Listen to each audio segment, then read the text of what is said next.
when you say pitching, do you want to do that, or do you want me to book another lesson and do it at a different time?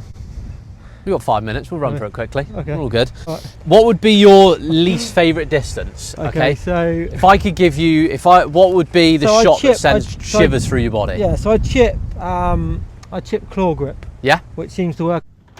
I've tried cack-handed, I've tried one-handed, Yep. I've tried everything, but that seems to, I seem to be okay with that. So if I've got a chip shot, I'm fine with it now. Yep. But if someone, like, we're playing scramble yesterday and people kept giving me 40 yards, 50 yards, and I'm like, oh, if I play a round of golf, I don't ever leave myself that. Yep. I literally avoid it. I'll lay back, I'll make sure I've got a full shot in or get it close enough to chip. You are talking to someone who doesn't play golf anymore because the yips destroyed him. Okay. So, Right. So we're on the same page here. Okay, so I can teach short game. I just can't do it myself. So I play like 2 types of shots. So I either go like claw it and then just play it like 40, 50 yards, but almost like a bit of wrist hinge, or when I'm in between, I had a couple of lessons on it. So basically, open myself. Gilly just gave me a couple. Of, he's like, open yourself up. So I was literally like into like the through the ball position, and then basically just swing my arms like that, literally. Okay. Which it works occasionally, but under pressure, it's pretty horrendous. Yep. Yeah. So, without getting too much into it, right? Yeah. Am I right in saying it's a little bit yippy? There's a lot of nerves involved. I just don't feel any confidence. Yep. So with that particular shot, sometimes I can play it okay and I look okay, like no one would actually know. Is it very lie dependent? You get a good lie, you fly in. If I give you that, you. Not necessarily. No. I mean, just like I had 6 weeks where I didn't play any golf at all. Yep. But before that, it was okay. It was manageable, and then I come back and it's a bit. Okay. And once I duff one, this is like a world of trouble. Once I duff one, it doesn't matter what anyone says. My name's Lester, and I can't pitch. When I'm playing with them, whatever, I've just got a complete blank, and it's just like a fuzz. It's the same with a chip. If I duff a chip, if I chip well, 2 or 3 chips, I'm fine. Duff one, and then I'm like, oh my god, I'm gone. And a couple of times, 4 or 5 years ago, before I was doing all this, when it got really bad, I'd be like 1 under playing like 15 at Chester, miss it onto the edge of the green, but couldn't putt it. Duff a chip, then just literally got my ball and just smashed it about 100 yards off the green, and just gone, oh lads, I'm going in. Just walked off. And everyone's like, why are you walking off? I was like, I can't cope with this. But now I don't care.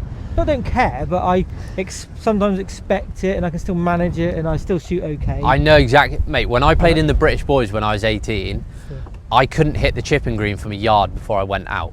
I'm not exaggerating. I was doing like air shots and chunking it, hitting the ground way before the ball. It's the most horrible feeling. Yeah.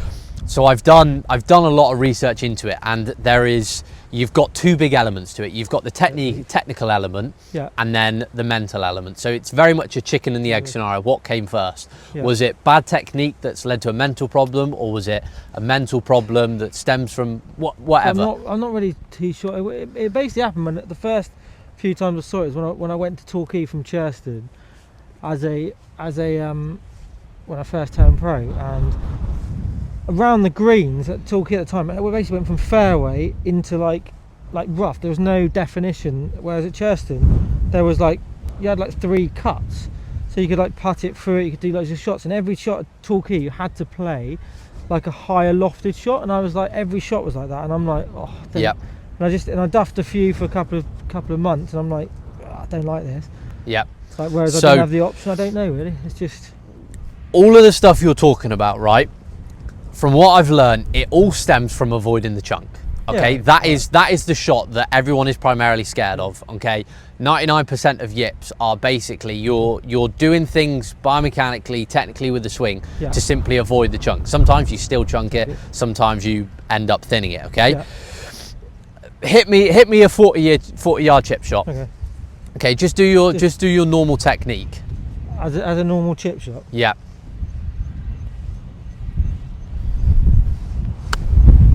Okay, nice. Okay, technique on that looked good. The trouble with that is that's gone 20 yards, and I need you to hit it 40 yards. So the trouble with this technique is you can only get to about there. Which is okay. So just try a 2-hander. So you want it twice that far, yeah? Yeah. Okay. Says I don't know where yardage is.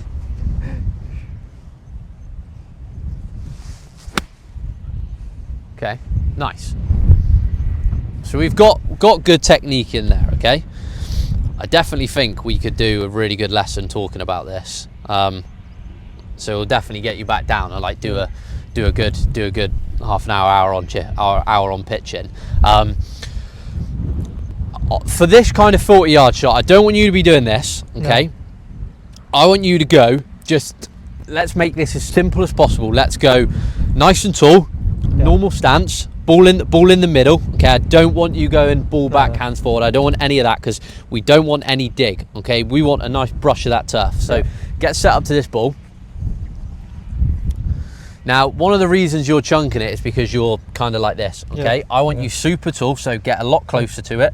Good. Move your feet this way. This way. Get that ball forward. Good. Get the hands up like that. Yeah. Okay. And now just hit the shot from there. Good. Much less turf interaction. Much less turf. Okay. The second we're in your position, we need to get you using that bounce. We need to get you picking this ball nicely. So, if this was me, okay, this is what I used to do, because I remember anything over a par 4 over 400 yards I used to love, because I knew I'd have an iron into it. Anything from 350 down, I used to hate short par 4s, because I used to have to hit like a 7 iron off the tee to leave myself a full 9 iron in. So when I was in a position where I was in between shots, I'd get really close to it, get really tall. You've heard of the toe down method. I'd basically do that with my pitching, okay? And that's kind of what I want you to try. So get a lot closer, a lot taller, and then just try and chip it like that. It feels really weird, it feels really uncomfortable, but it's a great way to stop this club digging. Yeah, which is and clean up that strike. Yeah. So, normal swing, stood nice and tall, get super close to it, super uncomfortably close to it, and then kind of like stiff arm, dead arm it. So take the hands out of it. How good's that? Yeah, so much better. Really good, really good. Because I'm strikes up the face. I'm fine with this claw chipping. Around the greens, no problem. But trouble with that is that the second you get upwards of 20 yards, it's like, well, how does the hands hinge? Where do I go from here?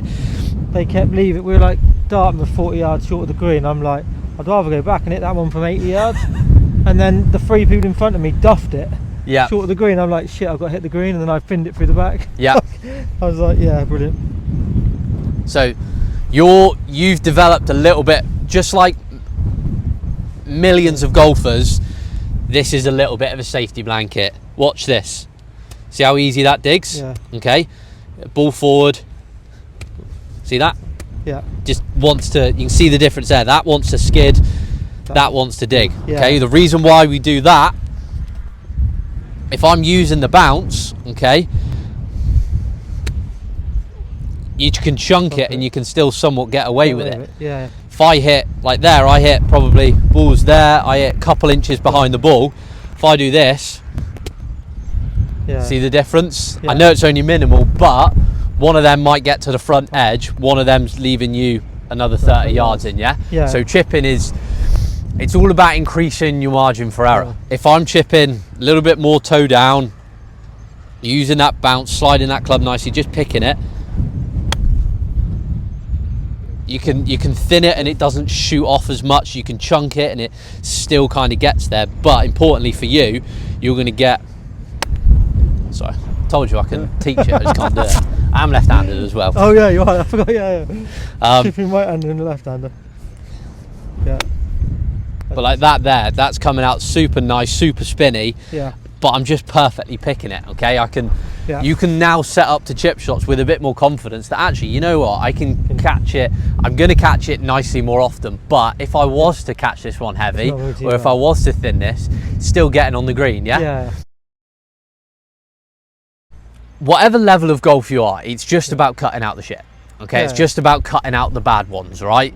Whether you're like Rory McIlroy, he doesn't need to make more birdies, he needs to make less bogeys. A 28 handicapper doesn't need to make more pars, they need to make less 7s and 8s, okay? So for you, working on a little bit more depth with the long game, that's going to cut out that big pull and it's going to cut out that big slice.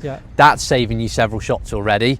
Pitching, get you a little bit closer, start picking that ball a little bit more, using that bounce, playing it a little bit more neutrally. That's gonna save as many shots as you want it to. Okay, Yeah. the trouble with chipping is that you really have to work on it, commit to the techniques, do as much as you can to build up that confidence. That's going to save you as many shots as you want. So I'm looking at your game thinking, well, right, you're a very good golfer, you're shooting decent scores, there's plenty more room in there for you to squeeze a few more scores out, and there's nothing stopping you from getting the plus figures. Do you know what I mean? The work we're doing now, it's not about getting you good next week. It's not about getting you playing good golf for the turkey trot or the Christmas special. Yeah, but that's important. I want a turkey. It's about getting you good next spring. Do you know what I mean? The girlfriend's already put it down. Well, I guess Christmas is cancelled then. He's not budgeting to buy a turkey. Got to win a turkey. Yeah. I know. So the work we're doing now, kind of have that in mind, right? Yeah. If I mean, the weather's rubbish anyway, so you don't want to be slumming out on the golf course when you could be getting better in a quarter of the time on the range. So change the focus, a little bit more range time ahead of course time. But the big thing for you more than anything is going to be get us doing some work and getting this pitching done, because I'm super confident that we can get you pitching well, and that confidence transcends through your game, because I've been there myself. I know what it's like to stand on a par 4 thinking to yourself, well, unless I hit the perfect tee shot, leaving myself a full 9 or a full wedge, full 7-iron, and I can hit it on the green, I know I'm looking at bogey because I can't chip and pitch. Whereas when you start reframing that, all of a sudden you're so much more confident, you can relax off the tee. Golf is just 10x more enjoyable. Like, I don't play golf that much anymore because I don't enjoy getting within 100 yards of the green. Like that's I don't tell a lot of people that's just the long and short of it. But in the last, ever since I got the yips, the rounds I've enjoyed the most are the ones where I've been able to chip and pitch on that day. So I think if we can do some work on that, that's gonna change things for you. But arguably the biggest takeaway from today is that the game's in a really good spot. There's things we can do, there's things we can improve. So yeah, it's up to you how much you want to work on it and progress, but the scope's there to get really good, mate.